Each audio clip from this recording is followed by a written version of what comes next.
Jake Morrison floated outside the human ship called Starbound. His thick spacesuit made him look like a big white balloon with arms and legs. He held a wrench in one hand and a small welding tool in the other. The stars looked like tiny diamonds scattered across black cloth around him. Jake was fixing a broken part on the ship's outside wall. It was not exciting work, but someone had to do it. He had been doing this job for 3 years now. Most people thought his work was boring. Jake did not mind. He liked solving problems with his hands. The Starbound was exploring this part of space for the first time. They were looking for new planets and maybe new friends among the stars. Jake's job was to keep the ship running so they could keep exploring. As Jake worked, something caught his eye. Far away, he saw a small shape floating in the darkness. It was not a rock or a star. It looked like a ship, but it was spinning slowly and not moving forward. Jake stopped working and looked closer. The ship was strange. It was made of what looked like green glass or crystal. It sparkled in the light from distant stars. Jake had never seen anything like it. He pressed a button on his suit to talk to the ship. "Captain Hayes, this is Jake. I see something out here. It looks like a ship, but it's not moving right." Captain Lisa Hayes answered quickly. "What kind of ship, Jake?" "Is it dangerous?" Jake looked at the crystal ship again. It was small, maybe big enough for 1 or 2 people. "I don't think so, Captain. It looks broken. And it's beautiful, like it's made of green glass." There was quiet for a moment. Then the captain spoke again. "Come back inside, Jake. We'll look at it from here." But Jake could not stop looking at the crystal ship. Something about it made him feel worried. If there was someone inside, they might need help. The ship was spinning and looked hurt.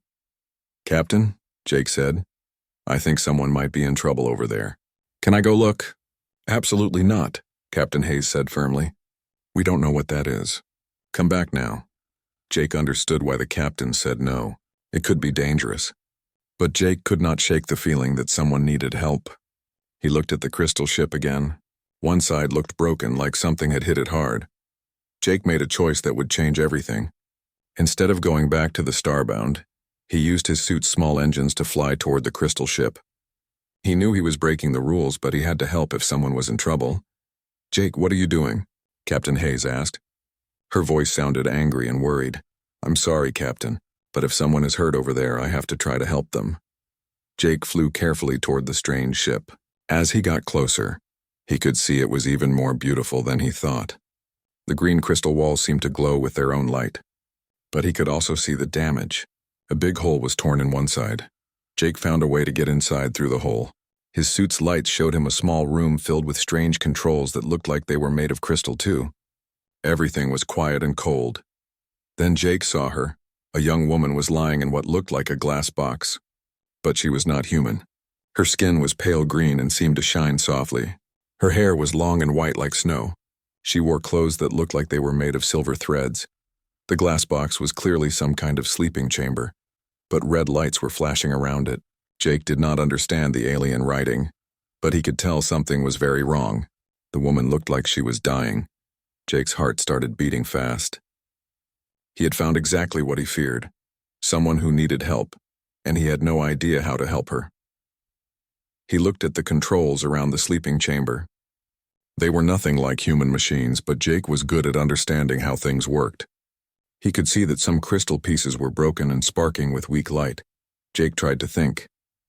The flashing red lights probably meant danger. The broken crystals probably controlled the sleeping chamber. If he could fix them, maybe he could save her. Jake carefully took out his tools. He had never worked on alien technology before, but machines were machines. Things that were broken needed to be fixed. He found wires that looked similar to human wires, just made of crystal instead of metal. Some were broken. Jake carefully connected them back together. He used his welding tool very gently to fix cracks in the crystal controls. After 20 minutes of careful work, the red lights stopped flashing. The sleeping chamber began to glow with a soft blue light instead of the angry red. The alien woman's eyes opened slowly. They were bright blue like Earth's oceans. She looked confused and scared at first. Then she saw Jake in his spacesuit and her eyes went wide. Jake held up his hands to show he was friendly. "It's okay," he said, even though she probably could not understand him. "You're safe now." The woman touched something on her silver clothes. Suddenly, Jake could hear her voice in his helmet speaking perfect English. You saved me," she said. Her voice was soft and musical. Who are you? Why did you help me? Jake felt embarrassed. I'm just Jake, I fix things. You looked like you needed help. The woman sat up slowly in her sleeping chamber. Tears began running down her green cheeks. Just Jake who fixes things, she repeated. You do not know what you have done. You have saved the life of Queen Zara of the Vexthari people. I owe you everything. Jake scratched his head through his helmet. A queen?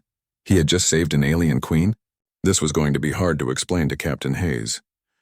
Queen Zara sat in the medical room of the Starbound. Dr. Ryan Foster had checked her 3 times already, but she seemed perfectly healthy. Her green skin glowed softly under the lights, and her white hair fell like silk around her shoulders. Jake stood nearby, feeling very uncomfortable. Zara had not stopped thanking him since they brought her aboard 2 days ago. Every time he walked past her, she would bow deeply and say things like, "Most honored savior and bearer of my life debt." Please stop doing that, Jake said for the 10th time that morning. I just helped you. Anyone would have done the same thing. Zara looked shocked. Anyone would have risked their life for a stranger? Your people must be very noble, Jake laughed. We're not noble. We just help people when they need it. It's normal. Dr. Foster watched this conversation with interest. He was a smart man who loved learning about new things. Jake, I don't think you understand. The Vexthari have very strict rules about honor and debt. When someone saves your life, you owe them everything. That's crazy, Jake said. I don't want her to owe me anything.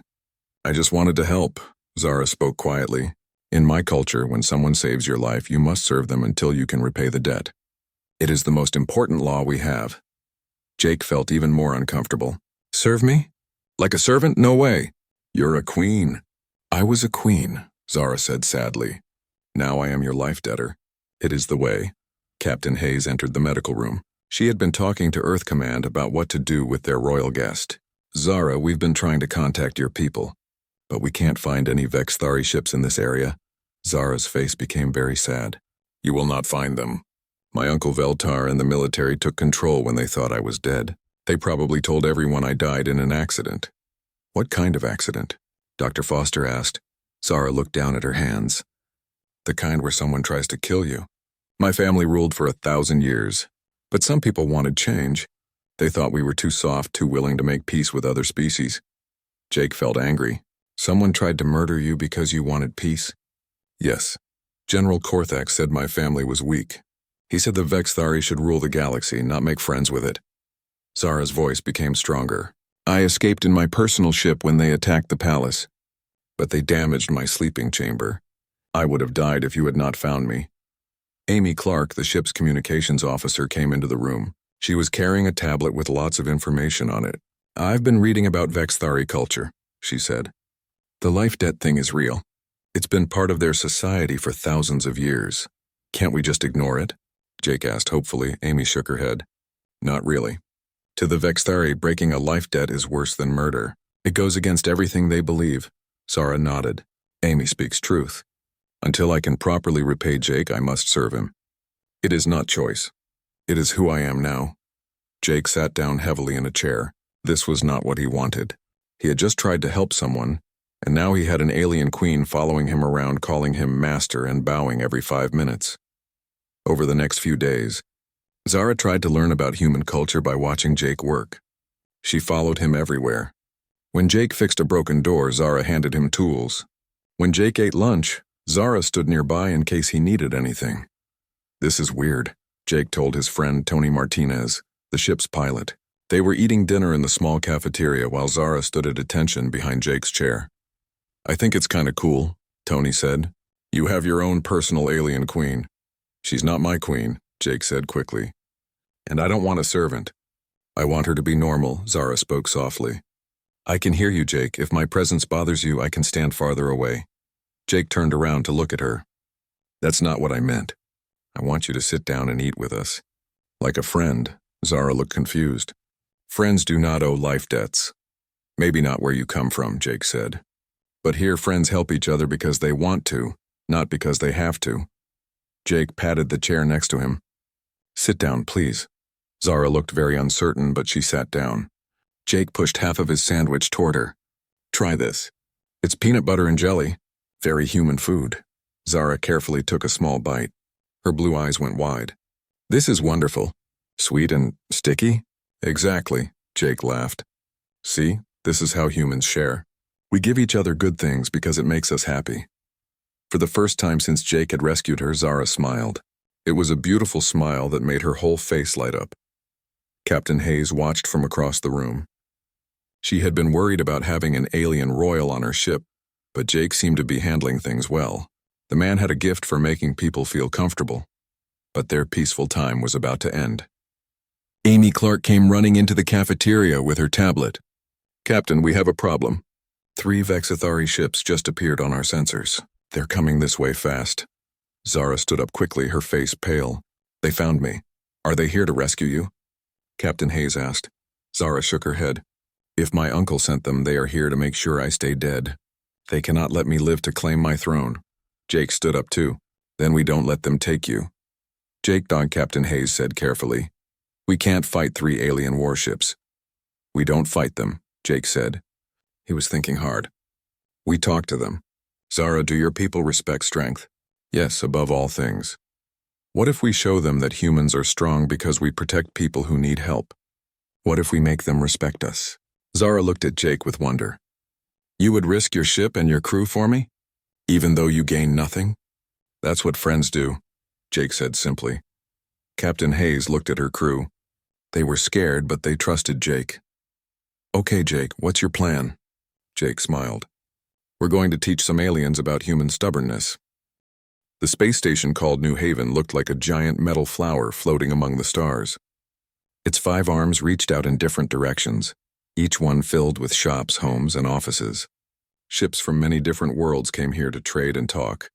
Jake stood at a big window in the station's main area, watching the Vexthari diplomatic ship dock. It was much bigger than Zara's small crystal ship, and it looked like a palace made of green and gold glass. I do not want to see him, Zara said quietly. She stood next to Jake, but she seemed smaller now, like she was trying to hide. Your uncle? Jake asked. Yes, Veltar was always jealous of my father. When I was little, he would tell me I was not strong enough to be queen. He said the Vexthari needed a warrior leader, not a peacemaker. Jake looked at her serious face. What do you think? I think peace is harder than war, Zara said. Anyone can break things. It takes real strength to build them. Station Commander Nathan Price walked over to them. He was a big man with gray hair and kind eyes, but he looked worried. They're asking for Queen Zara. They say she must return to her people immediately. And if she says no? Jake asked. Commander Price looked uncomfortable. They have 3 warships. We have defense weapons, but not enough to fight them if they get angry. Jake felt frustrated. This was exactly what Zara had been afraid of. Her uncle was using fear to get what he wanted. A few minutes later, Ambassador Veltar entered the station's meeting room. He was tall like Zara with the same green skin and white hair. But where Zara seemed gentle, Veltar looked cold and hard. His clothes were covered with gold decorations that showed his high rank. With him came 4 Vexthari soldiers in crystal armor, and a woman in diplomatic robes. Jake noticed they all looked at Zara like she was a child who had run away from home. Niece, Veltar said in a voice like ice. You have caused much worry. Come, we will return home now. I cannot return, Zara said. Her voice was steady, but Jake could tell she was scared. I have a life debt to fulfill. Veltar looked at Jake like he was looking at an insect. This human? He is nothing. A simple worker. Your debt can be paid with gold and jewels. Uncle, you do not understand human culture. Jake saved my life when he gained nothing from it. This debt cannot be paid with treasure. Veltar's face became angry. You forget yourself, child. You are Vexthari royalty. You do not serve aliens. Jake had been quiet during this conversation, but now he spoke up. She's not serving me. She's my friend. Veltar laughed, but it was not a nice sound. Friend? Humans and Vexthari cannot be friends. We are too different. You are young and simple. We are ancient and wise. If you're so wise, Jake said, getting angry. Why are you threatening a space station full of peaceful people? I threaten no one, Veltar said smoothly. I simply came to collect my lost niece. Kelly Brooks, the station's head diplomat, tried to calm things down. Perhaps we can find a solution that makes everyone happy. Ambassador Veltar, what if Queen Zara stayed here for a short time to finish her cultural exchange? There will be no cultural exchange, Veltar said firmly. Zara will return now or I will take her by force. Jake stepped forward. He was not as tall as the Vexithari, but he looked Veltar right in the eyes. You're not taking her anywhere she doesn't want to go. The Vexithari soldiers reached for their weapons, but Veltar stopped them with a small hand gesture. Brave words from someone whose people have only just learned to travel between stars. What could you possibly do to stop us? We could fight, Jake said simply. We could make you fight for every room of this station. We could make it cost you so much that even if you win, you lose. Veltar looked surprised.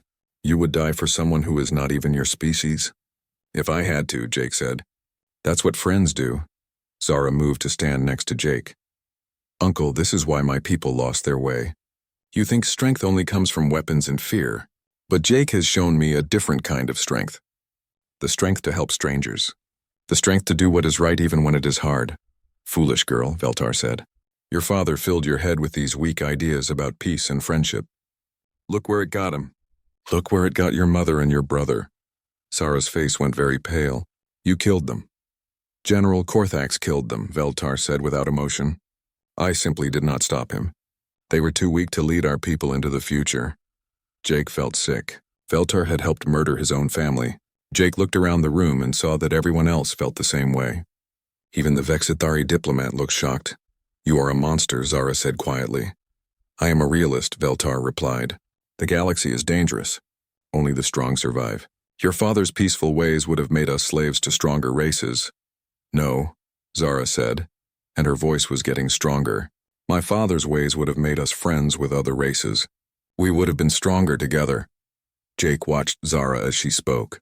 This was not the scared young woman he had rescued. This was a queen finding her voice. You want to know about real strength, Uncle?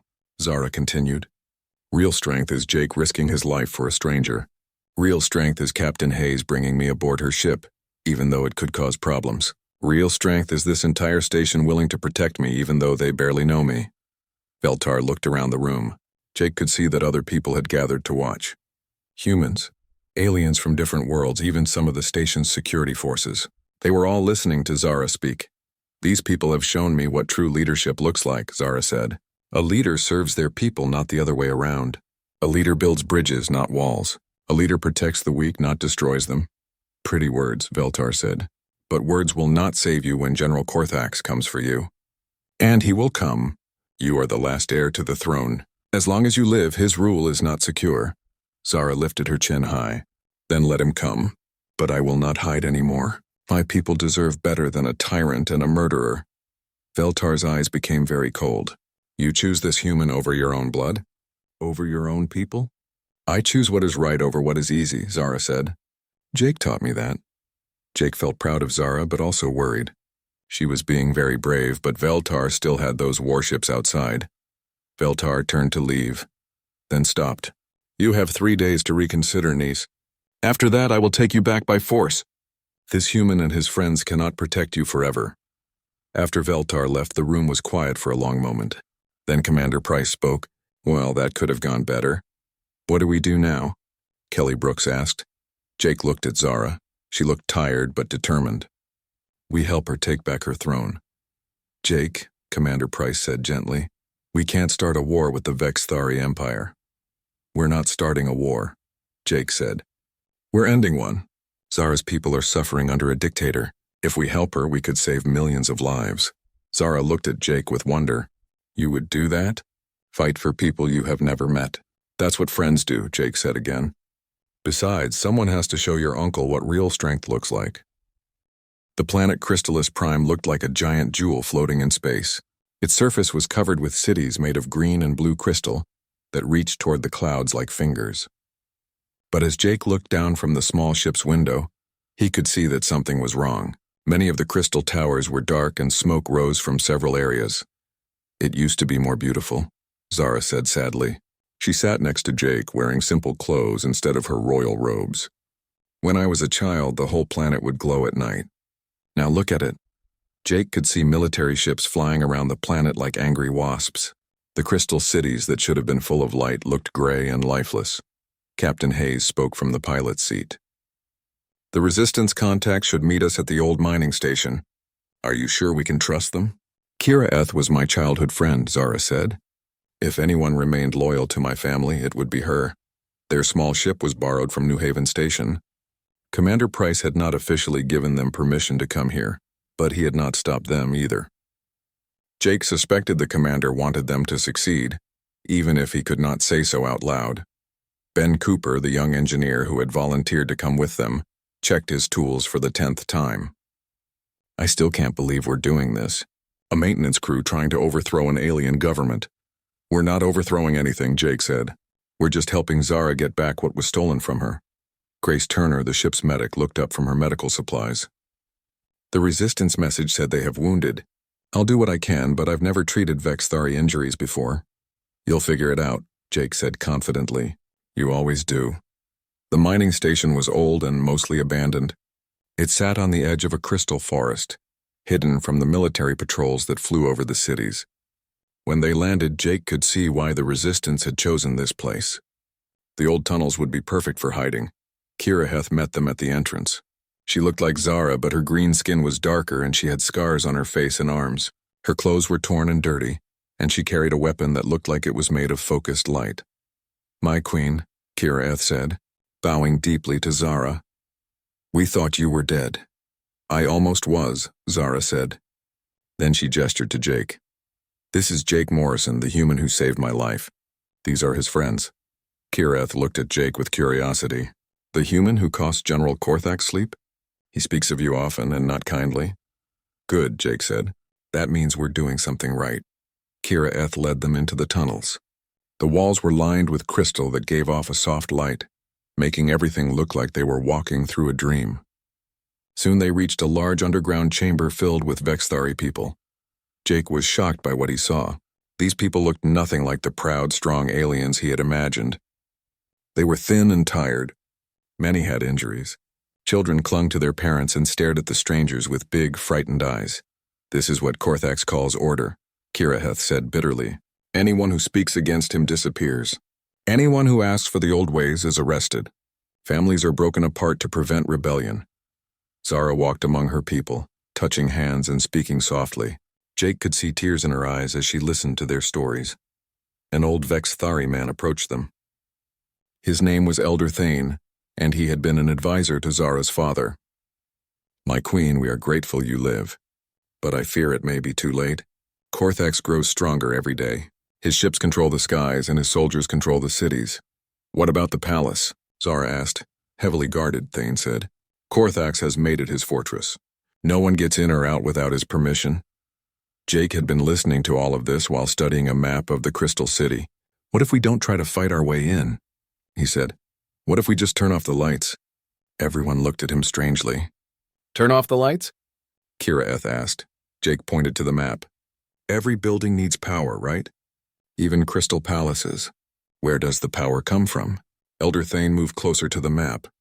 The great crystal deep beneath the palace. It has powered our city for 1,000 years.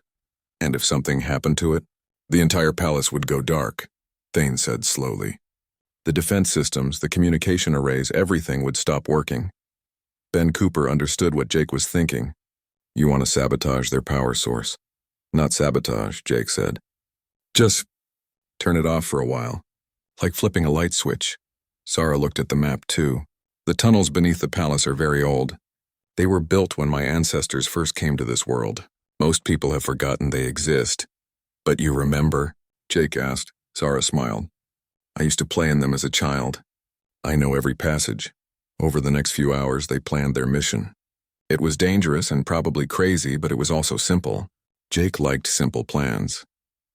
While Kiraheth and the Resistance created a distraction in the city, Jake, Zara, and Ben would sneak into the palace through the old tunnels.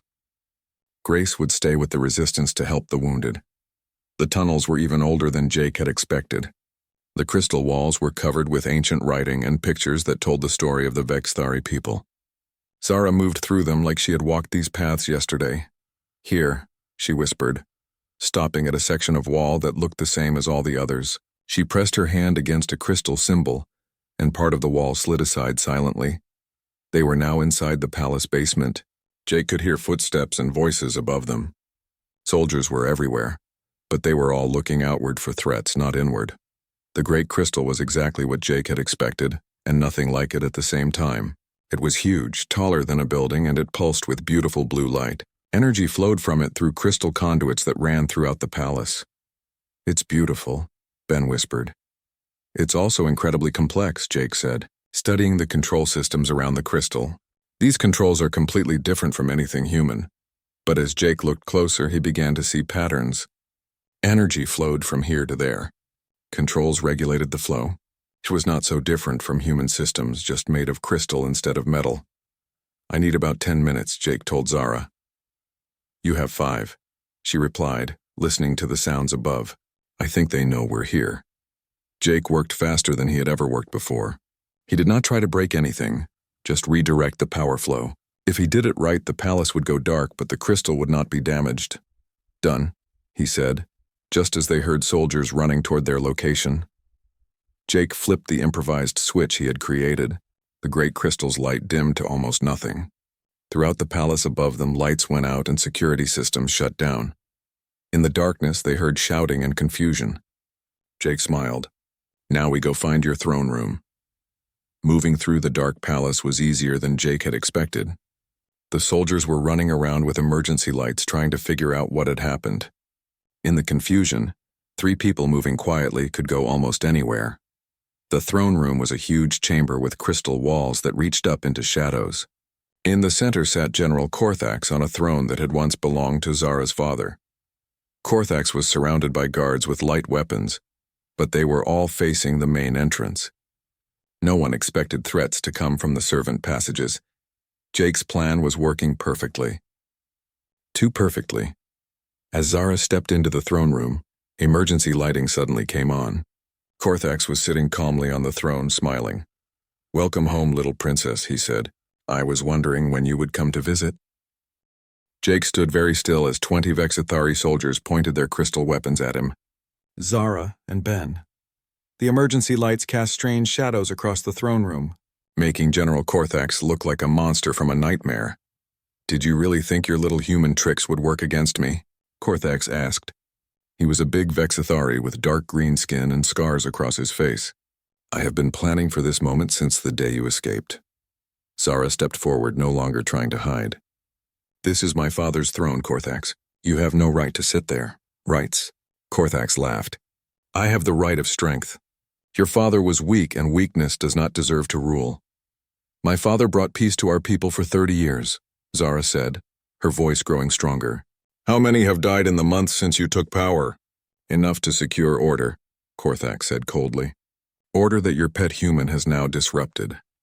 Jake had been quietly looking around the room while they talked. The emergency power was coming from somewhere else, not the Great Crystal. Korthax had backup systems that Jake had not known about. But Jake also noticed something else. The soldiers looked tired and nervous. Some of them kept glancing at Zara when they thought Korthax was not looking. "You know what I think?" Jake said suddenly. Everyone turned to look at him. "I think you're scared." Korthax's eyes became angry. "What did you say, human?" "You heard me.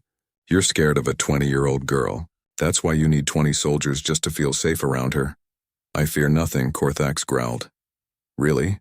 Then why don't you let your soldiers decide who they want to follow? Let them choose between you and Zara. If you're such a great leader, they'll pick you, right?" Korthax stood up from the throne. "My soldiers follow me because I am strong." "No," Jake said.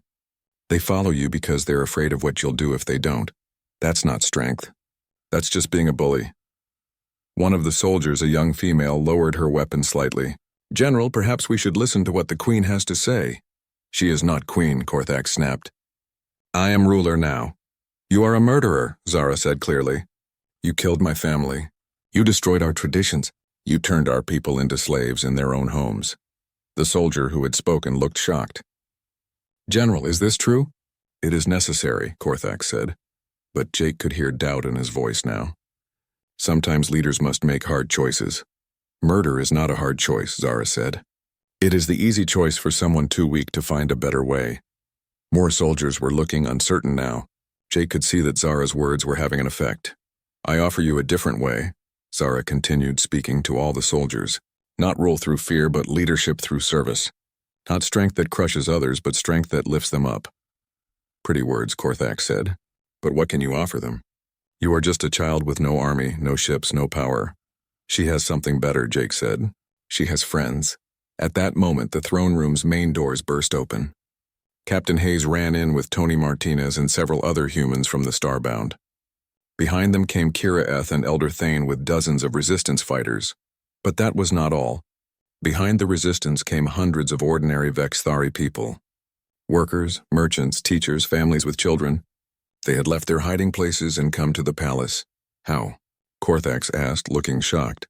When the power went out, your communication systems failed, Captain Hayes explained. The resistance sent messages throughout the city. They told everyone that their queen had returned. Jake smiled. Turns out when people aren't afraid anymore, they remember what they really want. The soldiers in the throne room looked around nervously. They were greatly outnumbered now, and many of the faces in the crowd were people they knew. Family members, friends, neighbors. Lay down your weapons, Zara said gently to the soldiers. I do not want to fight my own people. You were following orders. I understand that. One by one, the soldiers began lowering their weapons. The young female soldier was the first to kneel. My queen, she said. Forgive us. We thought you were dead. Soon all the soldiers had knelt except for a few who remained loyal to Korthax. The general looked around the room with rage and desperation. This is not over, he snarled at Zara. There are still those who believe in strength over weakness. Then they are welcome to leave, Zara said calmly. I will not rule through force the way you did. Korthax and his remaining loyal soldiers backed toward a side exit. You will regret this mercy, little girl. When your soft ways bring ruin to our people, remember that I warned you. After Korthax left, the throne room erupted in celebration. People were crying and laughing and hugging each other. Children who had been hiding for months could finally come out and play. Zara walked slowly to her father's throne, but she did not sit down. Instead, she turned to face her people. I am not the same person who fled this palace, she said. I have learned much about leadership from watching my human friends. A true leader does not sit above their people. They stand with them. Elder Thane approached with something in his hands. It was a crystal crown that sparkled with inner light. Your father's crown, my queen. It has waited for your return. Zara took the crown, but she did not put it on her head. Instead, she handed it to Jake. Jake backed away quickly. Oh no, I'm not wearing that. I don't even look good in baseball caps. Zara laughed, and it was the happiest sound Jake had heard in weeks. I do not want you to wear it, silly human. I want you to place it on my head. In our culture, the person who crowns the ruler shares in their power. I don't want any power, Jake said firmly. I know, Zara said. That is exactly why you should have it. Jake took the crown carefully. It was surprisingly light and warm to the touch. As he placed it on Zara's head, the crystal began to glow brighter. The crowd cheered so loudly that Jake thought the crystal walls might crack. Later, after the ceremonies and celebrations had ended, Jake found himself alone with Zara in the palace garden. The great crystal was working again. Jake had turned it back on, and the crystal flowers around them glowed softly in the evening light. So, Jake said, sitting on a crystal bench, I guess your life debt is paid now. You saved your whole planet, Zara sat next to him. Actually, I think my debt is deeper now than ever. How do you figure that? You did not just save my life, Jake Morrison.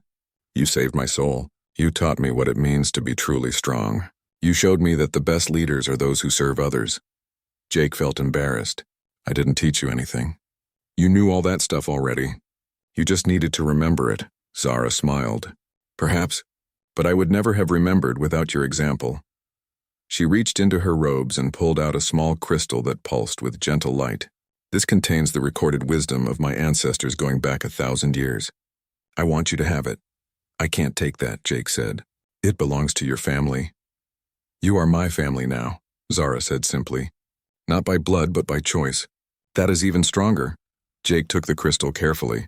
What am I supposed to do with ancient alien wisdom? Share it with your people. Learn from it. Add your own wisdom to it. Zara's eyes sparkled with mischief. I have already started a new section called The Jake Morrison Teachings on Leadership Through Friendship. Jake groaned. Please tell me you're joking. I am completely serious. Your way of thinking is already spreading throughout Vexthari society. People are calling it the Morrison Doctrine. That's terrible. Can't you call it something else? Like, I don't know, the nice guy rules? Zara laughed. Too late. The name has already stuck. A few days later, Jake stood on the bridge of the Starbound as they prepared to leave Crystallis Prime. Through the view screen, he could see the crystal cities glowing brightly again. The planet looked healthy and alive. Message coming in from Queen Zara, Amy Clark announced. Jake sighed. Even though he was leaving, Zara sent him messages every day. Usually they were updates about her planet's recovery, but sometimes they were just to say, "Thank you again." "Let me guess," Jake said. "She wants to thank me for something." Amy smiled. "Actually, this one is different. She's thanking you for showing her people that friendship between species is possible. She says the Vexithari have decided to apply for membership in the Galactic Peace Alliance." Captain Hayes looked surprised. "The Vexithari have been isolationists for centuries." "Not anymore," Jake said, looking at the glowing planet below. "Turns out they just needed the right queen." As the Starbound jumped to hyperspace, carrying them back to human territory, Jake felt good about what they had accomplished. He had not set out to change the galaxy. He had just wanted to help someone who needed it. But maybe that was the point. Maybe the biggest changes started with the smallest acts of kindness. Jake's communicator beeped with another message from Zara. This one was short. "Thank you for being my friend, Jake Morrison. The debt I owe you can never be repaid, but I will spend my life trying to pass on what you taught me." Jake smiled and typed back, "That's what friends do. Now stop thanking me and go rule your planet. I'll see you soon," and he meant it, because that's what friends do for each other. They help when help is needed. They support each other's dreams, and they never stop believing in each other. Even if one of them happens to be an alien queen with a really bad habit of saying thank you too much.